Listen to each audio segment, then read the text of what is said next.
Sir हमारे एक बात नहीं समझ आती।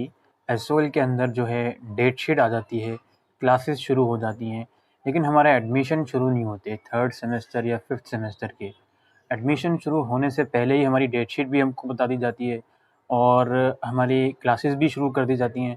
हमें तो अपने सब्जेक्ट्स भी नहीं पता, तो यार हम ये डेट शीट हमारे लिए कैसे पॉसिबल है ये सब चीज़ें? कि मैं आपकी बात को समझता हूँ कि डेट शीट आ गई, आपका एडमिशन नहीं हुआ और आपकी क्लासेस शुरू हो रही हैं, सब्जेक्ट की आपको नॉलेज नहीं है। देखिए इसी चीज़ को कम करने के लिए हम लोगों ने अपने यूट्यूब चैनल ओपन किए हुए हैं। हमने आपको आज से लगभग 2-3 महीने पहले ही बता दिया था कि आपके थर्ड एंड फिफ्थ सेमेस्टर के सब्जेक्ट्स ये हैं। चलो मान लेते हैं आपको सब्जेक्ट नहीं समझ आ रहा है, लेकिन इतना तो आप समझ सकते हो ना कि जो मेन सब्जेक्ट हैं, उनकी तो आप पढ़ाई कर सकते हो, वो तो किसी भी हालत में चेंज हो ही नहीं सकते। जैसे सपोज़ बीए प्रोग्राम में आपका एडमिशन है, तो डिसिप्लिन सब्जेक्ट तो सेम रहेंगे, वो तो चेंज नहीं हो सकते। आप उनकी पढ़ाई तो शुरू कर सकते हो, है ना? जैसे बीकॉम वालों में भी लगभग 90% सब्जेक्ट सबके सेम रहते हैं। BA honours English and BA honours political science में भी 90% सब्जेक्ट सबके सेम रहते हैं। तो यार कम से कम उन सब्जेक्ट्स की तो पढ़ाई कर सकते हो। लेकिन आप अगर ये बोलोगे कि सर हमारा एडमिशन नहीं हुआ, तो ऐसे कैसे चलेगा? जो रेगुलर कॉलेजेस हैं, अब मैं कंपेयर नहीं कर रहा हूँ एसओएल को रेगुलर से, लेकिन जो रेगुलर कॉलेजेस हैं वहाँ पर भी ऐसा होता है। वहाँ पर भी एडमिशन से पहले क्लासेस शुरू हो जाती हैं। मैं कंपेयर नहीं कर रहा हूँ, जस्ट आपको बता रहा हूँ। सर वो बात ठीक है, आपकी क्लासेस शुरू हो जाती हैं, लेकिन उनके पास उनके टीचर होते हैं बताने को कि सब्जेक्ट्स कौन सा है, क्या करना है, कैसे करना है। एग्जैक्टली वही तो मैं आपको बता रहा हूँ, उनके पास उनके टीचर होते हैं और आपके पास ये यूट्यूब चैनल्स तो हैं कम से कम बताने के लिए कि हाँ जी आपकी ये सब्जेक्ट्स हैं। चलिए यूट्यूब चैनल भी आप छोड़ दीजिए, आप वेबसाइट पर जाइए, थोड़ा सा सिर्फ माइंड यूज़ करने की ज़रूरत है। आपको आपके सब्जेक्ट्स पता चल जाएंगे, आप उसके अकॉर्डिंग प्रिपरेशन शुरू कर दीजिए। चलिए सर ठीक है, हम प्रिपरेशन शुरू कर लेंगे और कर ही रहे हैं, लेकिन आप हमें इतना बता दीजिए कि ये थर्ड सेमेस्टर और फिफ्थ सेमेस्टर के एडमिशन एक्चुअल में कब से शुरू होंगे? देखिए यार चलो ठीक है, एक बार और मैं आपको बताता हूँ। मैंने वैसे इस टॉपिक के ऊपर 2 से 3 वीडियोज़ बनाई हैं और मुझे पसंद नहीं है बार-बार एक ही चीज़ को रिपीट करना। देखो यार, कायदे से जो आपके एडमिशन होते हैं फिफ्थ सेमेस्टर के, वो फोर्थ सेमेस्टर के रिज़ल्ट के बाद ही होते हैं। अभी फोर्थ सेमेस्टर का पॉलिटिकल साइंस ऑनर्स का रिज़ल्ट बाकी है, तो जब वो आ जाएगा उसके बाद आपके सेमेस्टर के एडमिशन यानी कि फिफ्थ सेमेस्टर के एडमिशन शुरू हो जाएँगे। अब बात आती है थर्ड सेमेस्टर की। अगेन आई रिपीट कि कायदे से थर्ड सेमेस्टर के जो एडमिशन है, वो आपके सेकंड सेमेस्टर के रिजल्ट के बाद ही शुरू होनी चाहिए। लेकिन सेकंड सेमेस्टर का रिजल्ट का अभी कुछ अता-पता नहीं है। जी हाँ सर, एग्ज़ैक्टली। और हमने ये सुना था कि थर्ड सेमेस्टर के एडमिशन फर्स्ट सेमेस्टर के रिजल्ट के बाद शुरू हो जाएँगे। नहीं, ऐसा किसने कहा? ऐसा-ऐसा होता नहीं है, ऐसा किसने कहा? मान लो आपको थर्ड सेमेस्टर में एडमिशन लेना है, उसमें थर्ड और फोर्थ दोनों सेमेस्टर के सब्जेक्ट चूज़ करने हैं और मान लो सेकंड सेमेस्टर में आप फेल हो गए किसी सब्जेक्ट में, तो वो सब्जेक्ट आप कैसे ऐड करोगे जब तक सेकंड सेमेस्टर का रिजल्ट आपके पास नहीं होगा? तो इस चीज़ को भी तो समझो ना।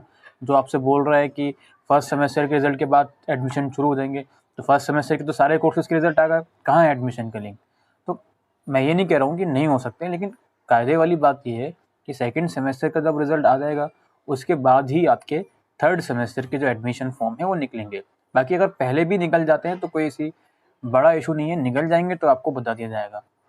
आप थोड़ा-सा भरोसा रखिए हम लोगों पर। आप लोग फर्स्ट सेमेस्टर से फिफ्थ सेमेस्टर में आ गए या फर्स्ट सेमेस्टर से थर्ड सेमेस्टर में आ गए, आपको हर एक चीज़ की इन्फॉर्मेशन दी। अभी इससे पहले आप पूछा करते थे सर हमारी क्लासेस कब शुरू होंगी, तो आप लोगों को क्लासेस की इन्फॉर्मेशन दी। अभी आप पूछा करते थे सर हमारा डेट शीट कब आएगी, तो आप लोगों को डेट शीट की जानकारी दी। तो आप लोग इस चीज़ से परेशान मत हो कि आपके एडमिशन फॉर्म आएँगे और अब अगर आप इस चैनल की वीडियोज़ देखे जा रहे हो तो आपके फॉर्म मिस हो जाएँगे। ऐसा नहीं होगा। आप थोड़ा-सा भरोसा रखिए, जब तक हम यूट्यूब पर एक्टिव हैं, तो आपके एडमिशन फॉर्म नहीं मिस होंगे। और मैं इस चीज़ को समझता हूँ कि काफ़ी बच्चे इस चीज़ को लेके परेशान रहते हैं कि हमारी एडमिशन डेट नहीं निकल जाए, तो इसलिए सर से डायरेक्टली पूछ लेते हैं।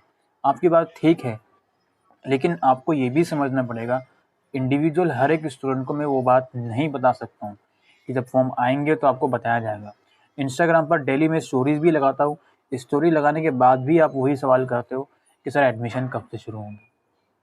तो यार ये उचित नहीं है, आपको समझना पड़ेगा चीज़ों को। आपने चैनल को सब्सक्राइब किया है तो आपको जानकारी दी जाएगी और आपका राइट है ये जानकारी लेने का। लेकिन प्लीज़ थोड़ा-सा इस चीज़ को समझिए कि हमें भी हर एक बच्चे का रिप्लाई देना पॉसिबल नहीं है। मेरे पास कोई टीम मेंबर्स कुछ नहीं है, इंडिविजुअली मैं काम करता हूँ। तो प्लीज़ आप इस चीज़ को समझिए। अच्छा चलिए सर ठीक है, आप बता ही दोगे, लेकिन एक चीज़ और आप हमें बताइए कि मेरा ईआर का केस है, किसी सेमेस्टर में, लाइक मैं अभी 5th सेमेस्टर में जाऊँगा, लेकिन 3rd सेमेस्टर में या 4th सेमेस्टर में मेरा ईआर है, या मैं भी 3rd सेमेस्टर में जाऊँगा और 1st या 2nd सेमेस्टर में मेरा ईआर है। 2nd सेमेस्टर का चलो रिजल्ट ही नहीं आया, 1st सेमेस्टर में मान लो ईआर आया मेरा, तो मैं वो ईआर वाले सब्जेक्ट का फॉर्म कैसे भरूँगा? नहीं, ईआर वाले सब्जेक्ट का फॉर्म उसी के साथ आएगा। जैसे सपोज़ अगर अभी 5th सेमेस्टर का फॉर्म निकलने वाले हैं, तो मान लो आपका 3rd सेमेस्टर या इवन 4th सेमेस्टर में ईआर आया हुआ है, तो वो उसके साथ भर लिया जाएगा। आपका जो भी ईआर सब्जेक्ट की फ़ीस होगी वो उसमें इंक्लूड होके आप उसको जो भी होगा वो पेमेंट आप कर देना। इसमें कोई अलग से फॉर्म थोड़ी निकलेंगे ईआर सब्जेक्ट के। अच्छा सर, मेरी ग्रेजुएशन पूरी है, मतलब पूरी क्या ही कहूँ, मेरी ग्रेजुएशन के 3 साल हो गए हैं, लेकिन मेरा अभी मई जून में एग्ज़ाम होता है 6 सेमेस्टर का, उसमें एक सब्जेक्ट में बैक है, उसका क्या करूँ? देखो, अगर उस सब्जेक्ट में आपकी बैक है तो वो एग्ज़ाम तो नेक्स्ट ईयर ही होगा, उस एग्ज़ाम के लिए फॉर्म निकलेंगे। अब वो क्लैरिटी नहीं है कि उस एग्ज़ाम के लिए फॉर्म निकलेंगे वो अभी निकलेंगे या वो आपके नेक्स्ट ईयर निकलेंगे, उस पर क्लैरिटी नहीं है। लेकिन इतना मैं ज़रूर कहूँगा कि अगर आपका 6 सेमेस्टर में बैक है, तो उस बैक के लिए जो एडमिशन फॉर्म है वो जब भी निकलेंगे आपको बताया जाएगा और आप डैशबोर्ड चेक करते रहिए। अच्छा सर, और अगर आप 5th सेमेस्टर में ईआर है तो उसका क्या करें? अगर 5th सेमेस्टर में ईआर है या इवन 3rd सेमेस्टर में भी ईआर है, ऑड सेमेस्टर में ईआर है, तो उसके फॉर्म अभी निकल जाएंगे, बिकॉज वो 5th और 3rd सेमेस्टर के ईआर पेपर दिसंबर में होंगे, तो ऑब्वियस सी बात है यार, दिसंबर से पहले उसके फॉर्म निकल जाएंगे। तो उस चीज़ की आप चिंता मत करिए, आप बस अपना पढ़ाई पर फोकस करिए। और हाँ, एक चीज़ और मैं आपको बताना चाहता हूँ, बहुत से स्टूडेंट हैं जिनका ड्रॉप हो गया था एक ईयर, मतलब वो एडमिशन नहीं ले पाए थे, ड्रॉप हो गया था उनका, तो उनकी भी सेम कंडीशन है। उनका भी जो फॉर्म है वो जब एक्चुअल में जो रेगुलर स्टूडेंट है 3rd एंड 5th सेमेस्टर के, रेगुलर मतलब जिनका ड्रॉप नहीं हुआ, उनके साथ आपके जो फॉर्म है वो निकल जाएंगे। अच्छा सर, ठीक है, प्लीज़ आप इन्फॉर्म करते रहिएगा, बिकॉज बहुत परेशानी होती है, एसओएल की तरफ से कुछ भी इन्फॉर्मेशन नहीं मिल पाती है। प्लीज़ आपसे रिक्वेस्ट है कि आप इन सारी चीज़ों को इन्फॉर्म करते रहिएगा। आप इस चीज़ की बिल्कुल भी चिंता मत करिए। मैं दोबारा वही बात कहता हूँ कि आपने इस चैनल को सब्सक्राइब किया है, तो जो भी आपकी इन्फॉर्मेशन का राइट है वो आपको मिलेगा, वो आपको दी जाएगी। और ऐसा बिल्कुल नहीं होगा कि आपका जो एडमिशन है वो मिस हो गया जस्ट बिकॉज कि मैंने वीडियो नहीं बनाई, बिकॉज ऑब्वियसली मैं वीडियो बनाऊंगा और आपको उस चीज़ की जानकारी दूंगा। तो आप लोग इस चीज़ से थोड़ा, मतलब इस चीज़ की थोड़ा टेंशन मत लीजिए। और मैं आप लोगों से भी रिक्वेस्ट करना चाहता हूँ कि प्लीज़ बार बार एक चीज़ के ऊपर क्वेरी करना ठीक नहीं होता है। मैं अपना काम करने की बहुत अच्छी तरह से कोशिश कर रहा हूँ, थोड़ा-सा आप लोग भी सपोर्ट दिखाइए, जस्ट पेशेंस दिखाइए। ये बात आपको भी मालूम है और ये बात मुझे भी मालूम है, एसओएल के अंदर हर एक चीज़ डिले होती है, सिस्टम लेट चलता है, तो हम यूट्यूबर उसके ऊपर कुछ नहीं कर सकते। हमारे पास जो जानकारी होती है वो आपको प्रोवाइड करने की कोशिश करते हैं। बस इतना ज़रूर कहूँगा कि कोई भी फेक जानकारी, कोई भी ऐसी जानकारी जो आपको भ्रम कर रही है, जो आपको आपके सही जानकारी से बचा रही है, उस चीज़ के ऊपर आवाज़ उठाइए, उस चीज़ के ऊपर बोलिए, ठीक है? तो बस यही मैं आज की इस वीडियो में कहने आया था। Thank you.